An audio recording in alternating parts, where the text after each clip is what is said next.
천룡사 신라 때 지은 절입니다.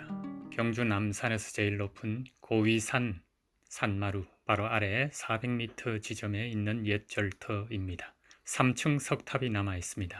천룡사까지 한 50분 거리 예상됩니다. 시동을 걸고 출발해 보겠습니다. 천룡사로 가는 입구 마을길입니다.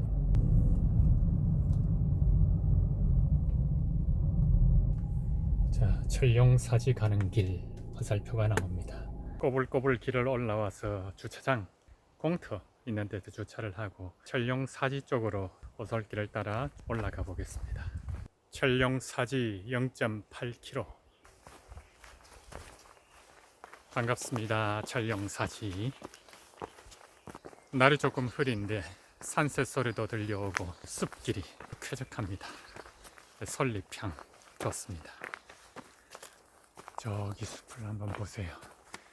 우듬지에 겨우 하늘이 비칩니다. 지금 오르고 있는 이 산길이 나무데크도 설치가 되어 있고 천룡사지 가는 길 안내 표지도 확실하게 되어 있습니다. 시작부터 고비입니다. 헛둘헛둘 뛰어 올라가 있습니다.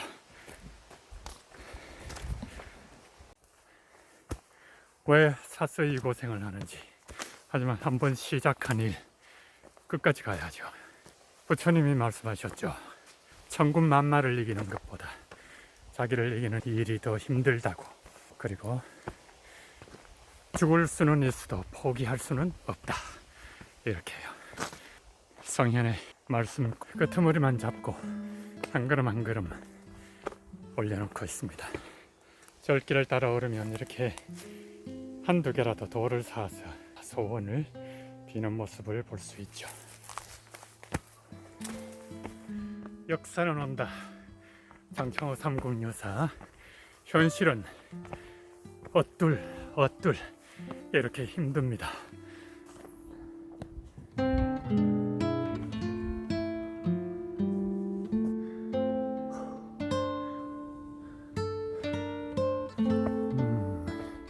이것은 찔레꽃이네요. 자, 절이 가까워 오면서 조그만 불상도 보이고 아주 작은 정성을 모은 돌탑들이 나타납니다. 평지가 나와서 이렇게 반가울 수가. 근데 이 평지는 금방 끝날 것 같군요. 허시절은 잠깐이니까요. 봄날처럼.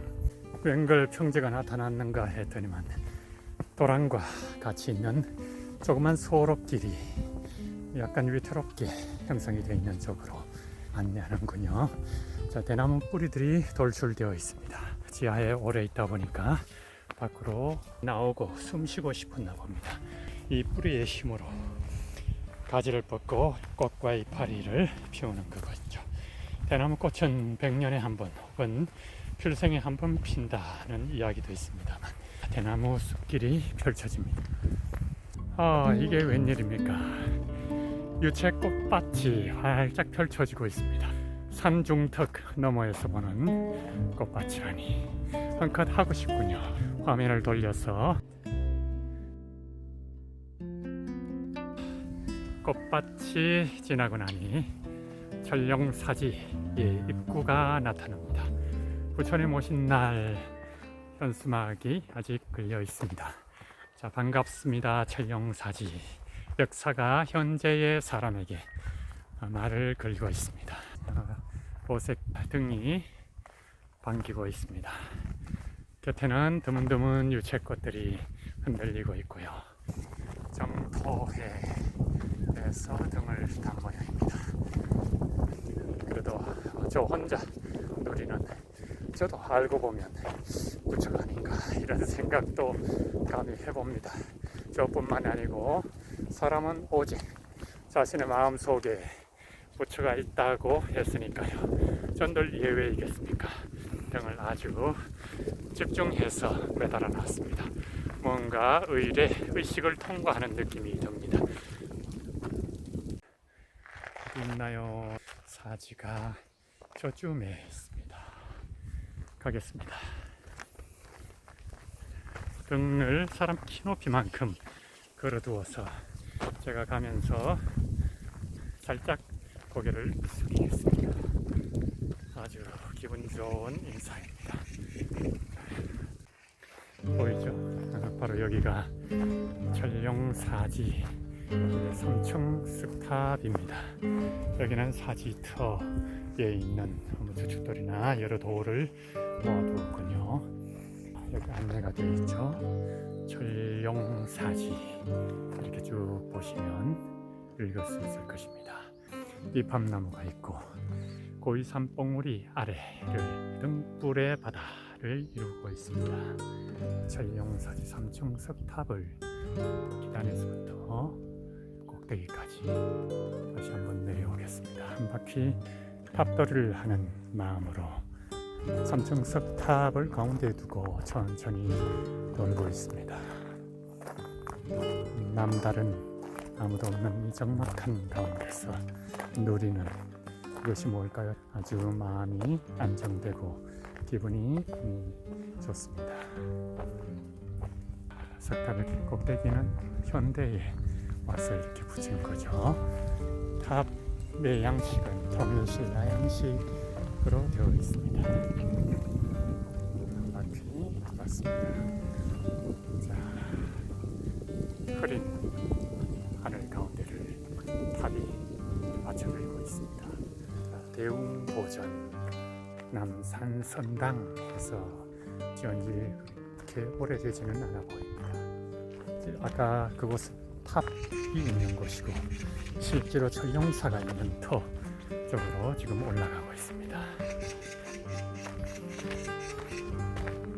까치가 반갑게 뒤적이고 있습니다. 들리시죠? 저기 있습니다. 까치 보입니까? 따라오고 있습니다. 까치가 이렇게 반갑게 뒤적이는 것 같아도 맹렬한 느낌이 나죠. 그것은 아마도 저 까치가 알을 낳아서 저를 공격하기 위한 것임을 알고 있습니다. 남산 천룡사지 간판이 세워져 있습니다. 풀들이 나 있고 생각보다 작아 보입니다. 여기가 무엇을 심어두지는 않았을 거예요. 유적지이기 때문에 다만 풀을 수시로 메어주는 거겠죠. 장창호 삼국유사 오늘은 천룡사 편입니다. 신라 때 언제 지어졌는지 정확한 연대는 안 나옵니다만 부모가 두 딸을 위해서 기사한 절이라고 합니다. 당시에 딸을 위해서 지었다고 하면 일반 백성은 아닐 겁니다. 귀족이겠죠. 그리고 당시에는 딸과 아들의 차별 이런 게 별로 없었다고 알고 있습니다. 그러니까 두 딸을 위해서 절까지 짓는 거겠죠. 그리고 고려 때는 최승로의 아들 최재안이 신라 말기에 폐사가 된 절을 다시 중건을 했다고 합니다. 최승로 하면 생각나시는지 모르겠습니다. 중생사편에서 아버지 최은함의 일화가 전해지지 않습니까? 백제군이 쳐들어왔을 때 이 중생사의 관음보살상 밑에다가 아이를 맡겨두고 떠났다가 전쟁이 끝나고 다시 돌아와 보니까 젖살이 포동포동 반짝반짝 하면서 그대로 살아있더라는, 그래서 중생사 관음보살상의 은덕이다 이렇게 했을 때 그 최은함의 자손입니다.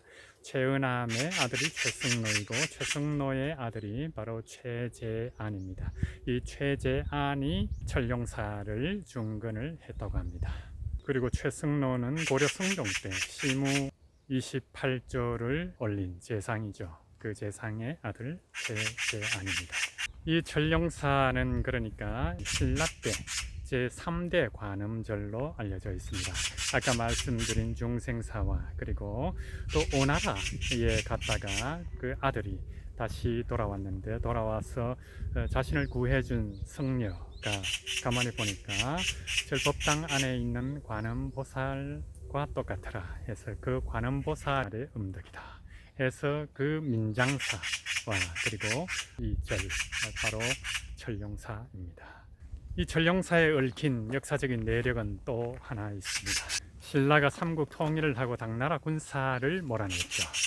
자, 연합해서 힘을 합친 뒤에 백제와 고구려를 차례로 아우르고 난 뒤에 당나라군이 고구려에 머무릅니다. 그걸 알아챈 문무왕이 군사를 지켜서 당나라 군사를 쫓아냅니다.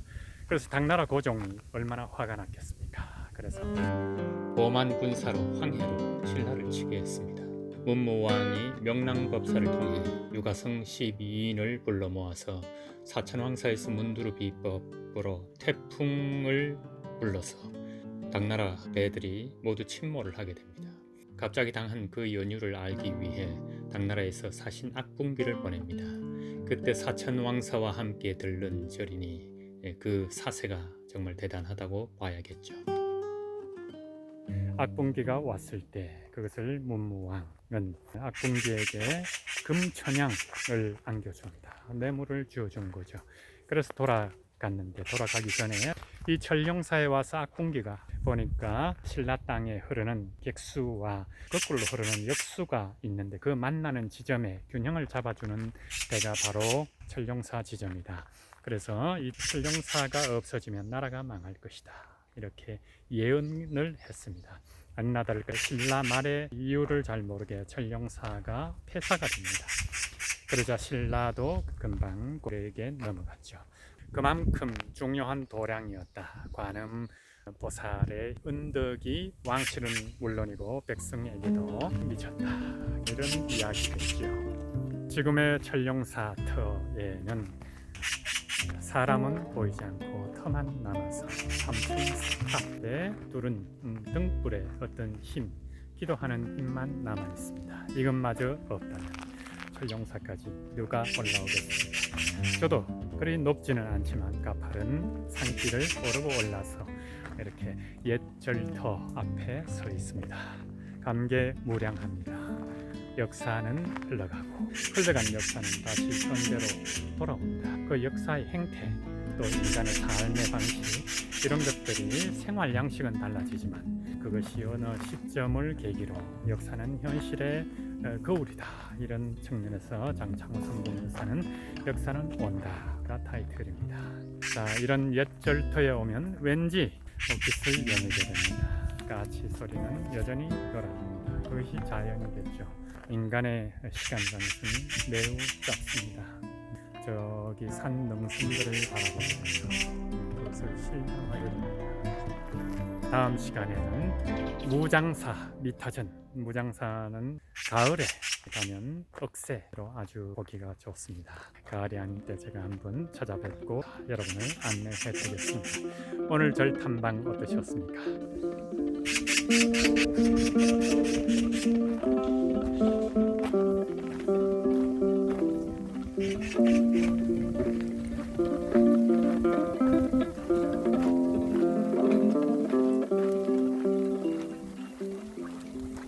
돌아갈 때는 금세하니까 걱정할 게 없습니다.